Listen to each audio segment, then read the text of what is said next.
கொஞ்ச நேரம் உங்க வாழ்க்கைய யோசிச்சு பாருங்களேன்.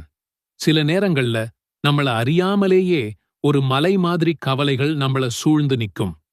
தீராத கடன் பிரச்சினை, குடும்பத்துல ஒரு நிம்மதியில்லாத சூழல், தெரிஞ்சோ தெரியாமலோ செஞ்ச பாவங்களோட சுமை மனச அழுத்திக்கிட்டே இருக்கும். இந்த எல்லா பிரச்சனைகள்ல இருந்தும் வெளிய வர நம்ம மனசுக்கு ஒரு ஆழமான அமைதி கிடைக்க ரொம்ப எளிமையான ஆனா மிகச் சக்தி வாய்ந்த ஒரு வழியை இஸ்லாம் நமக்கு கத்துக் கொடுக்குது.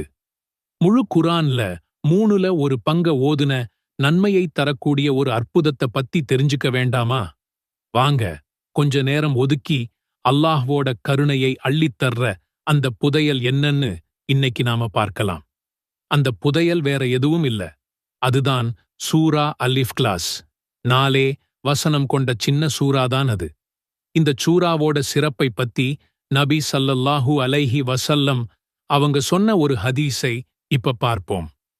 அபூ சயீத் அல்-குத்ரி ரலியல்லாஹு அன்ஹு அறிவிக்கிறாங்க.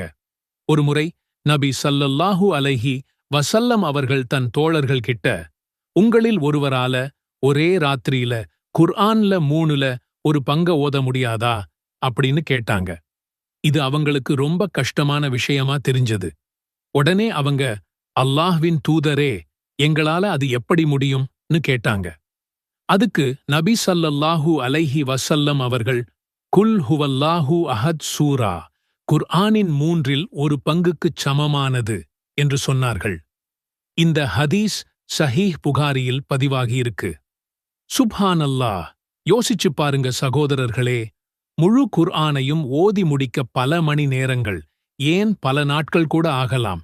ஆனா வெறும் சில நொடிகள்ல ஓதி முடிக்கக்கூடிய இந்த சின்ன சூரா குர்ஆனோட 3ல் ஒரு பங்குக்குச் சமமான நன்மையை பெற்றுத் தருதுன்னா அல்லாஹ் நம்ம மேல எவ்வளவு கருணை வச்சிருக்கான்.